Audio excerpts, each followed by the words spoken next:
নমস্কাৰ সকলোকে স্বাগতম জনাইছোঁ। মই আজি অলপ সময়ৰ আগতে এটা ভিডিঅ' প্ৰস্তুত কৰিছিলোঁ, যিটোত ND24 নিউজ চেনেলত প্ৰকাশ পাইছিলে যে আমাৰ GT-PGTৰ এপইণ্টমেণ্ট লেটাৰসমূহ 13 নৱেম্বৰত প্ৰদান কৰিব বুলি এটা বাতৰি পাইছিলোঁ আৰু সেইটো আপোনালোকক সেই বিষয়ে জনাইছিলোঁ। আৰু এতিয়া অলপ সময়ৰ আগতে ইউটিউবত ND24 নিউজ চেনেলত শিক্ষামন্ত্ৰী ডাঙৰীয়াৰ এটা বাইট দেখা পালোঁ।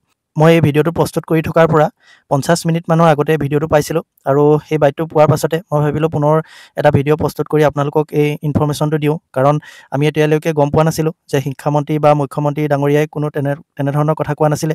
কেৱল মাত্ৰ নিউজ চেনেলটোত সেই কথাখিনি প্ৰকাশ পাইছিলে। গতিকে মই আপোনালোকক তেখেতৰ বাইটটো এবাৰ শুনাব বিচাৰিছোঁ আৰু তেখেতে বাইটটোত গোটেই কথাখিনি ভালকৈ কৈ দিছে আৰু তেখেতে কি কৈছে আপোনালোকে এবাৰ শুনি লওক। এটা বেলেগ প্ৰসংগ আহিছোঁ, 4000 ঘোষণা কৰিলে, এপইণ্টমেণ্ট কেতিয়া দিব? অহা কালিলৈ আমি 9 তাৰিখে আমাৰ যিখিনি LP আৰু UP টিচাৰ 5500 তেওঁলোকৰ নিযুক্তি পত্ৰসমূহ অহা কালিলৈ আমি বিতৰণ কৰিম। আৰু আজি গধূলিৰ ভিতৰত যিখিনি ডিষ্ট্ৰিক্ট অপশ্যন দিছে আমাৰ graduate teacher, post graduate teacher, সেইখিনি চাই মেলি আমি কোন জিলাত কিমান শিক্ষকৰ নিযুক্তি দিব পাৰোঁ সেইখিনি ঠিক ঠাক হোৱাৰ পাছত আমি খুব সোনকালে এইটো সপ্তাহৰ ভিতৰতে আমি গ্ৰেজুৱেট টিচাৰ, পষ্ট গ্ৰেজুৱেট টিচাৰৰ এপইণ্টমেণ্ট লেটাৰখিনিও বিতৰণ কৰিম। আপোনালোক সকলোৱে নিশ্চয় শিক্ষামন্ত্ৰী ডাঙৰীয়াৰ বাইটটো শুনিলে আৰু ইয়াৰ পৰা আমি এইটো কথা ক'ব পাৰোঁ যে ND24 নিউজ চেনেলটোৱে আচলতে এই কথাখিনি ইমান স্পষ্টভাৱে এই কাৰণেই প্ৰচাৰ কৰিব পাৰিলে, কাৰণ তেখেতলোকে শিক্ষামন্ত্ৰী ডাঙৰীয়াক লগ ধৰিছিলে আৰু তেখেতলোকে শিক্ষামন্ত্ৰী ডাঙৰীয়াৰ পৰা যিটো বাইট লৈছিলে সেই বাইটটোৰ উপৰিও তেখেতলোকে চাগে ইনফৰ্মেলি তেখেতৰ পৰা তাৰিখটোৰ বিষয়েও সুধিছিলে আৰু তেখেতে চাগে 13 নৱেম্বৰ বুলি তাৰিখটো জনাইছে।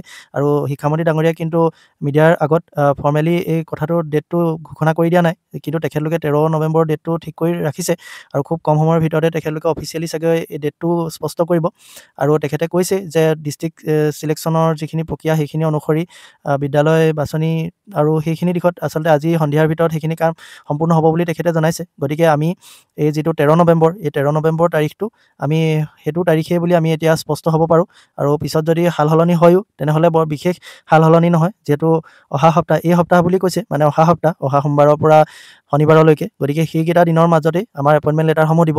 আৰু 13 তাৰিখটোৱে খুব সম্ভৱ সঠিক হয় আৰু ND24 তেখেতক সুধিছে, তেখেতে মানে ইনফৰ্মেলি সেইখিনি জনাইছে তেখেতলোকক সেই ডেটটোৰ বিষয়ে। গতিকে তেওঁ চাগে ক'ব পাৰে এনেকৈ আমি 13 তাৰিখটোৱে ঠিক কৰি থৈছোঁ, এতিয়াও একো সঠিক সিদ্ধান্ত লোৱা নাই, কিন্তু আমি খুব সম্ভৱ 13 তাৰিখে দিম এনেকৈ বুলি তেখেতে চাগে কৈছে। সেইকাৰণে তেখেতলোকে 13 তাৰিখ বুলি নিউজত জনাইছে।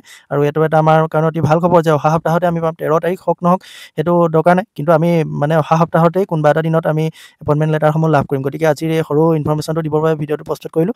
আজিলৈ ইমানেই, ধন্যবাদ।